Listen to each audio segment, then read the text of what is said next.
Meantime, President Biden hitting the road to sell the new infrastructure law. Yesterday, the president visited a New Hampshire bridge that's been in need of repairs for years. He said the new law will allow leaders to make the most significant investment in U.S. roads and bridges in 70 years. But this is only half the story, because now that infrastructure is done, congressional Democrats will turn their attention to the rest of Biden's Build Back Better agenda. Specifically, we're talking about his nearly $2 trillion social and climate spending bill. Joining us right now for more on all of this is Ohio Senator Rob Portman. He was the lead Republican negotiator during the talks over infrastructure. We're going to talk about what's next, but are you, is there any element of this that you're satisfied by, Senator?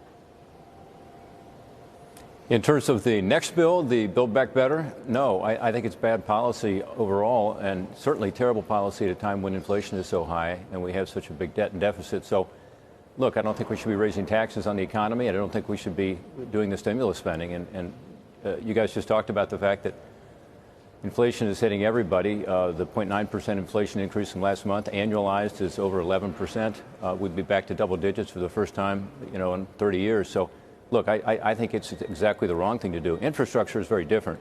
That legislation, as you know, is going to be long-term spending. Very little of it will be spent in the next couple of years.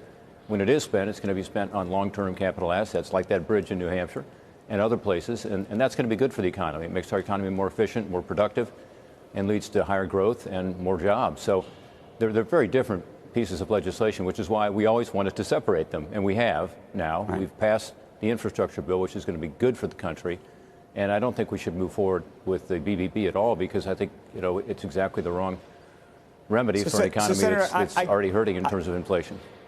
I gather you disagree then with the president in terms of what he thinks it will do to inflation. One of the great curiosities, I think, we've been talking a lot about inflation over the past month and a half, 2 months now, if not longer, but is just how much consumer confidence there still seems to be.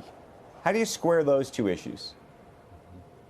Well, I think there's still a lot of pent-up demand. I heard Joe's conversation with regard to retail sales and why those numbers are still up. There's still a lot of pent-up demand out there, and plus there's still a lot of money in the economy. That stimulus package in March, the $1.9 trillion, most of which had nothing to do with COVID, but a lot to do with stimulus, is still out there, and that's still generating a lot of economic activity. It overheated the economy, which is why we have this inflation, which is what Larry Summers, former Secretary of Treasury in the Obama administration, suggested would happen, and he was right, and many of us warned about that. So I think that explains a lot of it, dependent demand, but I don't think it goes on forever. I think that's another point that was made earlier, is that if we do have this continued inflation and wages not keeping up, and by the way, wages are not keeping up overall. When you look at the wage growth over the past several months, the wage growth is actually there, but it's not keeping up with these high levels of inflation.